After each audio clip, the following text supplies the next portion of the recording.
Hey everybody, this is the Sliders Review, and I'm here today to talk to you about debunking the theory that Stu Macher is still alive. One theory that's been popping up with the entire franchise for nearly a decade now is that Stu might still be alive. People have been trying to theorize this for the longest time, even to the point of Scream 5 decided to make it meta and everything with that YouTube article. The same one that said Kirby was alive and giving her an interview. But after seeing Scream 6, many people still to this day believe that he is alive. So I am here to debunk a couple of theories and everything because I just don't believe he's alive.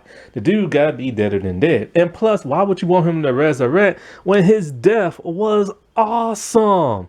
He had a TV to the face and got electrocuted. That was awesome. I'm still waiting for somebody to get run over by a lawnmower in a new Scream movie. Let's go back to Scream 2.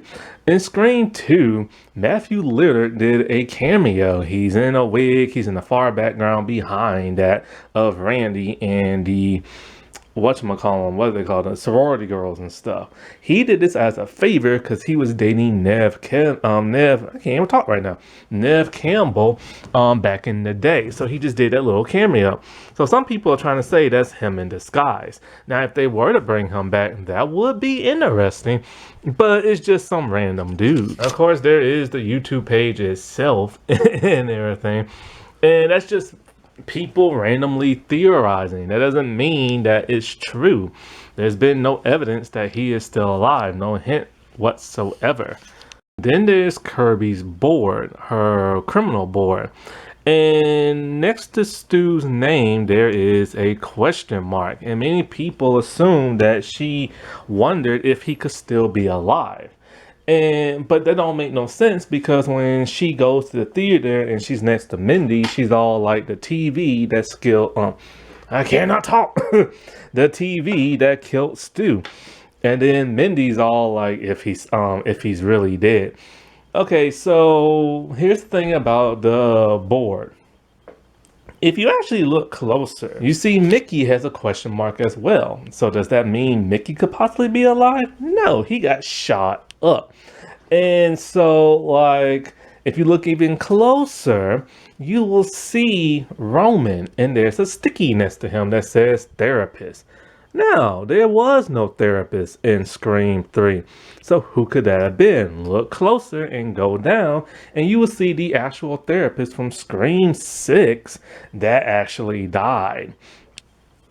And so, like, what that entails is that the killer was leaving mass in order or descending order of, like, you know, all the Ghostface killers, and the therapist was left behind that of Roman's mask. So the question marks for Stu and Mickey, because no murder happened after the therapist.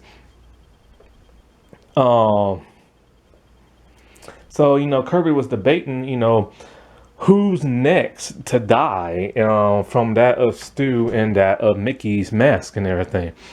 It's clever, and I understand why some people think that's a possibility as to why Stu might have been alive, but you gotta pay attention to the board and everything. And you also gotta pay attention to the dialogue of who was actually speaking. A lot of people assume, you know, it was Mindy's talking about, you know, the TV that killed, like, Stu, but it was actually that of Kirby. Now, with the whole Mindy talking about if he's still alive, that's just Mindy being her meta self. Or maybe she knows more than she's letting on. Another reason is just Matthew Lillard himself. He's been trying for about, about 38 years now to shed the whole Stu image and everything. He's been taking on other roles that are vastly different, like Shaggy from Scooby-Doo or 13 Ghosts and everything. So I doubt he wants to go back to that. But then again, hey, who knows, you know? Some people are starting to think it's probably because of the whole Stu's cousin and like Scream 5 and how like Amber parents has Stu house. But that was just, you know, Easter egging and stuff like that. There's no reference whatsoever that Stu is alive. I doubt Stu is alive. I mean, it would be kind of weird to bring him back after all these years. But then again, I theorized that, Randy could be alive and everything. But with Randy, it makes a little bit more logical sense and stuff. Especially with the way he died. Kind of similar to the way Kirby died and stuff. He had blood dripping all around his face, but that doesn't mean he was stabbed over and over and over and over again. And, Randy was a coward, and Sydney hid away in Scream 3. Maybe he did too, Alrighty, well, I'll talk to y'all later. Bye.